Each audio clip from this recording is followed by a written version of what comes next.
Welcome back to round one back nine coverage here at the 2018 Ledgestone Insurance Open, presented by Discraft. We're here at the beautiful Lake Eureka Temporary Course, powered by Nyc Productions. My name is Steve Ratchin, here with David Hopkins, and let's talk about who we have on the card today. First, let me talk about this intense music. I just can't get over it. I'm so pumped up right now. Yeah, I'm so pumped. So, after 9 holes, we have Gibson at 4 under, Cale at 1 over, and both Dana and Brian at 4 over par.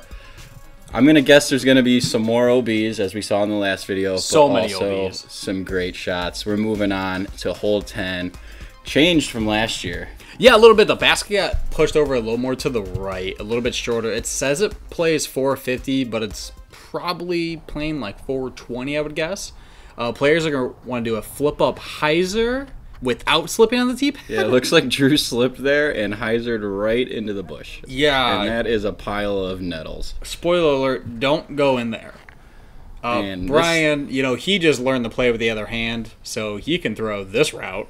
Yeah, that looks like a pretty routine hyzer there, and he's probably inside circle one, I bet. Yeah, just about. Dana doing that flip-up hyzer. Oh, no. He's in Drew land. It's drifting over to the land of the nettles. Ooh.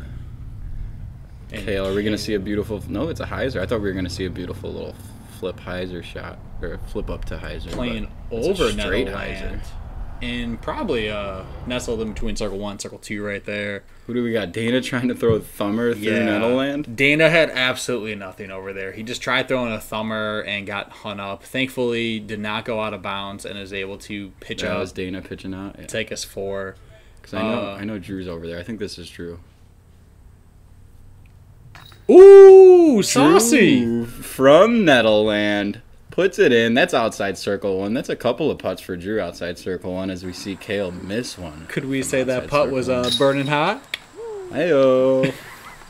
There we go. Brian picking up the birdie. Starting this back nine off fresh. Dana having to tap in the bogey after the unfortunate. What you can't see in this video are Drew's legs burning after walking through those nettles, but he got the birdie. Yeah, it was crazy in there. And after hole 10, Drew goes to 5 under par. Cale stays at 1 up. Dana moves the 5 up. And Brian back on the right track, moving down to just 3 over par.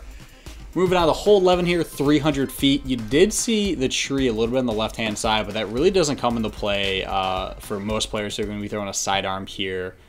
Just want to hang it out wide over OB if you're throwing the sidearm. Come back in bounds, but make sure you do not carry too far right as we see the fairway gets pretty skinny by the green. Yeah, and for the record, I paced this out at 85 paces, so it definitely doesn't play 300 feet. Yeah, a little bit off there, but this hole is playing the easiest hole of the day, as we can see, relatively wide open, as Cale flays his drive, sitting underneath the bucket. Yeah, this is such an easy Cale hole here. Just flip up, turn over. And even Dana going with a sidearm, skipping from out of bounds to inbounds inside the circle. Let's see if we can get a star birdie here. Let's go dead center chains. Yeah. Ish, dead center leftish chains? It's a little left, I'd say. No, but it's on the scorecard. Why don't we just say he got the 2? There you go. Can Drew do the same? I think so. Proud of him. Look at that. And the other 2, these are just routine tap-ins as we have our first star birdie of the round. And even better, no one went out of bounds. That is great. That might be, well, it's not the first hole, but yeah. Let's just say we're happy that nobody went out of bounds. And for those of you who have seen the coverage in the past, that hole replaced old hole 11, so now we were taking the long walk over to the water tower hole. In the meantime, let's hear a word from our sponsors. Some swirly vultures.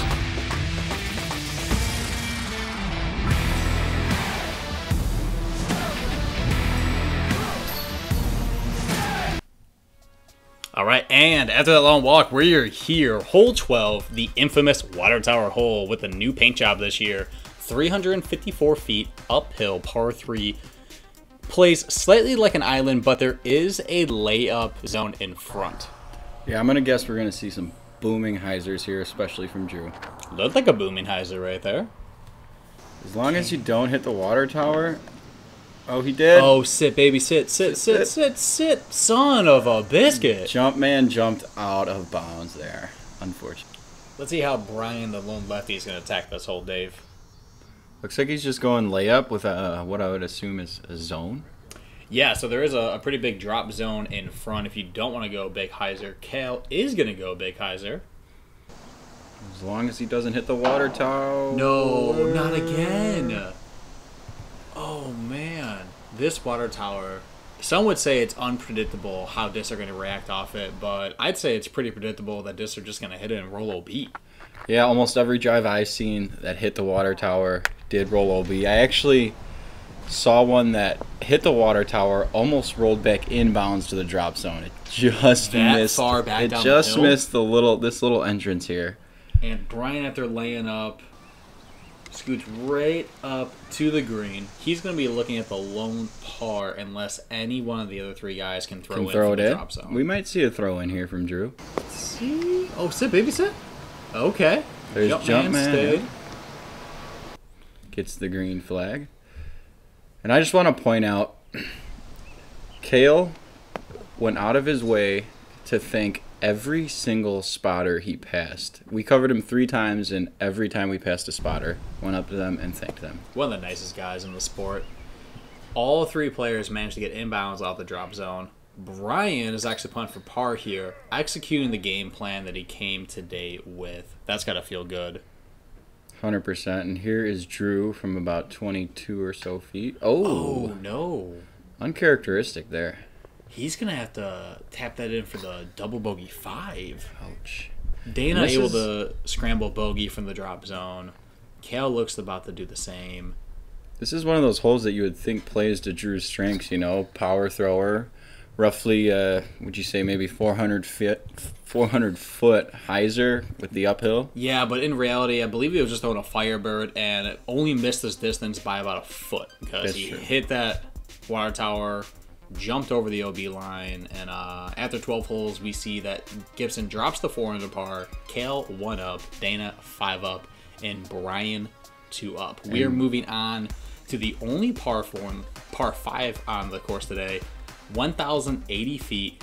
And if I were to nickname this hole, I would nickname it Hyzer, Hyzer, Hyzer. As players are going to be throwing their drive over the water to a landing zone. If they're in position, over the water again and over the water again to get to the green. That's true. And we have Brian throwing a hyzer. What do you know? For lefties, it's a little more difficult, I would say. Yeah, so lefties not really being able to utilize the hyzer over the water. They're trying to push further up the hill and take the fairway past the tree line that is a little bit low ceiling. And where you see Cale here is throwing the hyzer, but trying to land closer to the shoreline so he can play it over the water for a second shot. Yeah, and it looks like he landed in that exact spot. He's going to be happy with that drive. Going to be able to pump another hyzer out. And Dana doing the same thing off the sit, tree. Baby, sit.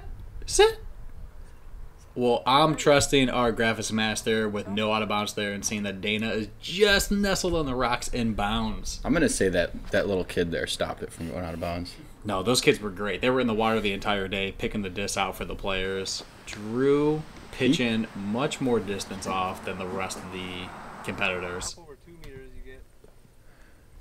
There we go. So as we're hearing Cale talk about, they get extended relief off the rocks, not just the water line. So Dana, while his drive was on the rocks in bounds, is able to go onto the green fairway, play the hyzer over the water. Brian having to play up this tight gap, but he's not able to pinch off a lot of distance because there is OB left, and if he tries to throw a hyzer a little bit too hard at it, he can skip down the slope out of bounds to the water.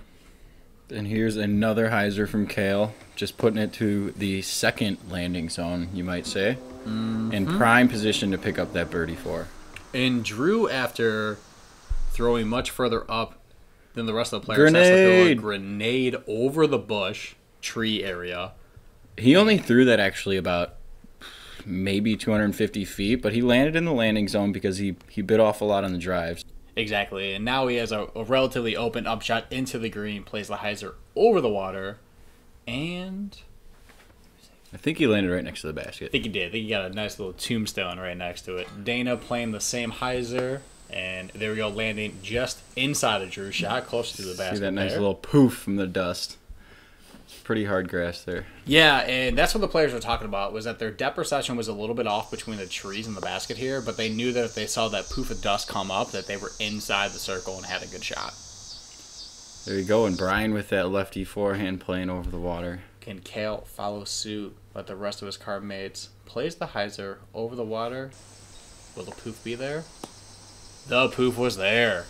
All players in position to get the birdie on the par 5 here.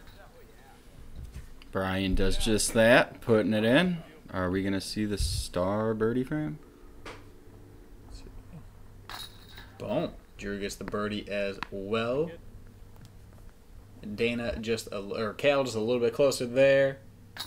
Puts it in, no problem. And Dana to follow up. Would this be the second star birdie? I think we've had one other star birdie, yeah, on hole 11. Hole 11, yeah.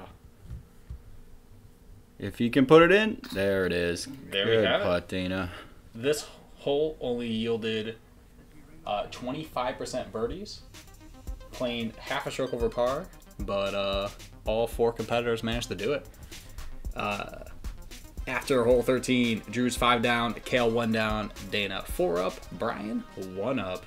What can you tell us about hole 14 here, Dave? Well, first I'm going to tell you to look at these 4 shenanigans. What's going on here? Y, big germ with the M, a C, and an A. Oh! All right. YMCA. I like that.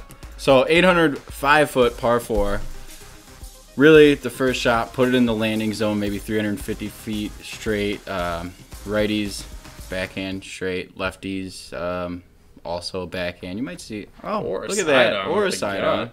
Yeah. What the note here, there is OB on the left-hand side roped off. It's a hole 15's fairway. And like always, that lake on the right-hand side will play out of bounds as well. Players are just trying to hit this low ceiling gap. Oh, and Cale pures the line. That's what you want there. Silky smooth. Like to see that. Dana, can he do the same? Dana can replicate it. Oh, and he does. Oh, look at the turn. Holy smash. Is it going to hit? Is that going to hit you? Oh, yeah, I was the camera guy. Almost hit you. It was close. And Drew, after watching 3 great drives, wants to do the same. And just a little bit low, but he will be in position to go for the birdie. Yeah, from there, from Drew's shot, I would say it's at least 430 maybe. So he's crushing a high. He was like 430, 450 away, and right before the shot. Oh, did he stay in bounds? Did he stay in? I don't see a graphic. Oh, he did. Double tombstone back-to-back. Well, it looks like Brian kind of rolled his shoulder over there and did not make it back in bounds. And we hear him in the background saying, man, I really love that disc. I hope he's able to get that one back. Cale, a little bit on the safer side, putting the water way out of the picture. Hyzer's just outside Circle 1's edge. Yeah, I think the basket's far enough from the water where he could run that. Yeah, definitely. And Dana doing just the same, but staying inside the circle. And Brian, after his OB penalty stroke here, another lefty forehand, and puts it right next to the basket. Not a problem. Can Drew capitalize on the birdie putt? Oh, just little left side. A little bit left side. Cale, not a problem there. From Shows about, us how it's done. 38 feet with some water in the background. Death putt outside the Smile circle. on his face. Can Dana pick up the birdie? Oh, no. A little too right side for Dana. Man, as we see 2 birdie putts. Not splash out. These baskets are pretty great, but just a little off center. Do not stick inside the bucket. Drew and Dana are going to get the pars. Brian's going to have to settle for the bogey after his second shot went out of bounds. And Cale's going to take the box with low and birdie. That's right. Let's see a scoring update after 14 holes. We have Drew Gibson at 5 under, Cale at even par, Dana 4 over, and Brian 2 over. Before we move on to hole 15, let's hear a word from one of our generous sponsors.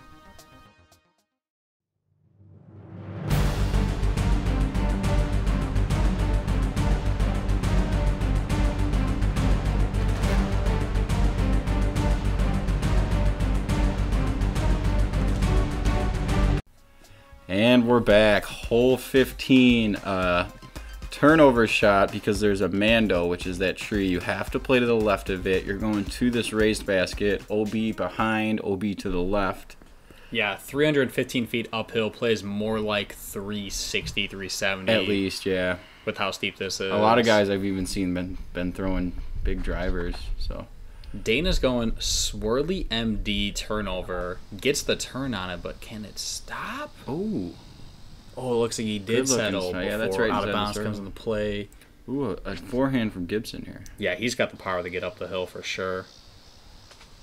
Ooh, flirting with those trees a little too much. Yeah, gets knocked down from those limbs there, but fortunate enough to stay in bounds.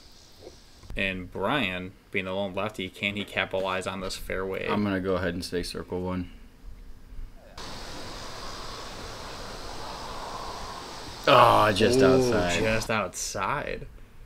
Drew from outside circle one, the elevated basket. Oh, he just off the front of the cage. A little more mustard there.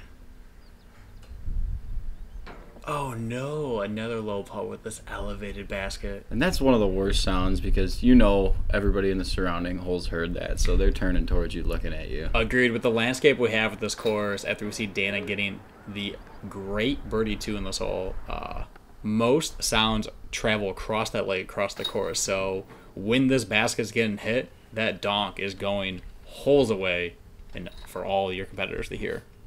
There's no doubt about that. So get your putts up and make sure they go in the chains. Agreed. After 15 holes, Dana gets the lone birdie to put him to 3 over par, while we see Drew, Cale, and Brian stay where they were at the last hole at 5 under par, even, and 2 over. We only have 3 holes left to go. David, what can you tell us about hole 16 here? Similar to hole 14, the first shot is just a crush towards the landing zone. Second shot, maybe a turnover, maybe a forehand if you're a right-handed player, but main objective here is to just get to that landing zone. Yeah, you just want to put yourself in position to throw over the crest of the hill to get to the downsloped green. Dana going swirly MD again off the tee like he did on the last hole, and ends up right in the fairway, right where he wants to be. Yeah, I mean, if you could get it close to 300 feet, you only got 300 feet left, so Dana's probably pretty happy with that. As we see Cale, ooh, he nicks the trees a little bit, but manages to fight a little bit. That stump's a good area to land by. And another slip from Gibson. Oh no, another slip off these fresh tee pads. It looks like, what was he going, leopard 3 there? You know, I'm not exactly sure, but we just see Brian pump a hyzer out there, and that looks real good. Gets, man, that looks all the way past the 250 stake that they put out on the fairway. Drew having to go flex sidearm, stables out a little bit early on him. Can he stay in bounds? Oh yeah, looks like he did sit outside circle 2 in bounds. Dana smashing another swirly MD on this hole. Is that for 3 throws in a row? 3 throws in a row? I think it might have went too far. Slow down. Slow down. Slow down. Oh no. Did that travel out of bounds? I believe it did go out of bounds, unfortunately for Dana. Coming off that birdie, he was feeling good. Put a good pump with that MD again. Yeah. Cale correcting from Dana. He's throwing the M4. Does get the correct turn on it over the crest of the hill. And I do have to note the pole you see here on the right of Brian, that is also a Mando, so you're not throwing over the street. So that does take the big hyzer play out for some of the right-handed players there. Yeah, and Brian was just saying after that throw that he just pulled it. He knew it was a mistake. No wind issue, no grip issue. Did just he throw pulled a rattler again, or what's that? And no, I think he threw a Boehner up as his okay. third shot. Dana with another Walmart roll this round off the tree, getting back towards the pin. Drew from outside the circle. Oh, and low again. And he is obviously frustrated there as another missed putt. Yeah. Ooh, a little high there from Cale, but these chains picked it up and put it in. Such a great birdie, though, for this hole. Hole 16. Absolutely. Playing pretty difficult, around even par for the course, but not many birdies on our card here. Just from Cale himself, as we see Dana tap it in the bogey, Brian and Drew tap it in the par. 2 holes left. And we see Drew still at 5 under. Cale now down to 2 under. Dana moving back up to 4 over. And Brian at 2 over. We're going to have hole 17 coming up here. And fun fact, 104 OB throws on this hole as we see our drone flying over this lake 300 feet. David, what else can you tell us about the hole? It's my favorite hole on the course. Oh, I like to hear that. Yeah, a lot of swooping hyzers or forehands. The green is much more wide than it is long, which is why these players are opting towards these hyzers or instead of the straight shot that is. So. Yeah, you can definitely see that distance difference as you can see the circle painted on the right-hand side and no circles painted long or short. So you just saw Drew splash into the water. There is a drop zone to the right of the tee pad, that is. Mm-hmm.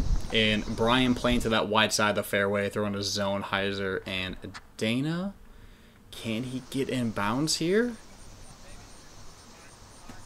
Ooh, there we go. Just inside the circle. And here's the drop zone I was talking about that you had to take. Throwing for the drop zone. He was pretty frustrated after his drive went out of bounds, so he just ran up there. Very quick sidearm Firebird, walked up, sidearm Firebird putt. And he putt with the Firebird. He did, yeah. Jumpman Firebird. And Brian puts in for that birdie. Yeah, this is one of those holes where these competitors are pretty much only going to be taking a 2 or a 4. If they're on the green, they're pretty much going to be inside the circle putting for their birdie 2. And if they're off, no one's really testing this island from the drop zone. That's for sure. We're moving on. After 17 holes, Gibson 4 under, Leiviska 3 under, Dana 3 over, and Brian 1 over par. Moving on to hole 18. I would almost call it Roller City. I feel like more than half the players I see are throwing rollers, although there is a big air shot there. Yeah, it's a really unique fairway in the sense of where if you throw your shot a little bit short, you're in a good landing zone. If you throw it really far, obviously you're in a good landing zone, but kind of in between there, you don't have a good angle of attack into the basket. And so players are either going to be biting off a lot off the tee or just pitching up and then trusting their second shot to carry over the water into the green. Brian going tree big. trimmage? Oh, there we go. A little course maintenance. I believe so. And I called this whole Roller City, and of course, all 4 of these players are not going to throw a roller. Man, leave it up to the 1,000 rated players to not listen to the commentators. Drew going big air shot, big hyzer. I think it may have hit some limbs. Brian going over the water? And so here's what talk about. Brian didn't mean to lay up that short, but after hitting the tree and landing there, he realized that he is in prime position to smash a hyzer over the water and get in position for the birdie. There's just a lot of objects to get past once you get up the fairway. It's in my opinion, I think there should be maybe a few more trees cut there in order to make it a more fair hole. Yeah, a little bit. We've seen some birdies. So. There are a ton of landing zones where really you just have to pitch around the corner. You don't have the opportunity to attack the green. Dana trying to get under that low ceiling, but just hugs it a little bit too low to the ground. And the rest of our competitors are just going to have to hopefully have a good up and down to the slope green to save the par. That's for sure. As we see Dana asking for his disc to sit on his 3rd shot. Gibson just giving a little pitch forehand. And Brian, after that smash over the water, what does he have here? I'm going to guess a rattler. Oh, gave the rattler a good bid, but couldn't get 2 in 1 round. All of our players are just going to have to tap in here for the par and finish the round, knowing that they have 3 more exhausting rounds here at this course. Yeah, there's no doubt about that. Cale a little hesitant there, but puts it in, as does Drew. Nice little handshake. Good camaraderie throughout this whole round, I noticed when I was watching them. Yeah, great vibes. After, all the out-of-bounds throws, all the missed putts, the card kept pretty chill, very friendly, great camaraderie between these 4 players, especially even coming through 4 different sponsorships here with Drew with Innova at 4 down, Cale with Prodigy at 3 down, Dana with Discmania at 3 up, and Brian with our presenting sponsor, Discraft, at 1 over par. Thanks for tuning in to our round 1 coverage. Stay tuned for our second round here at the Ledgestone Insurance Open. Peace.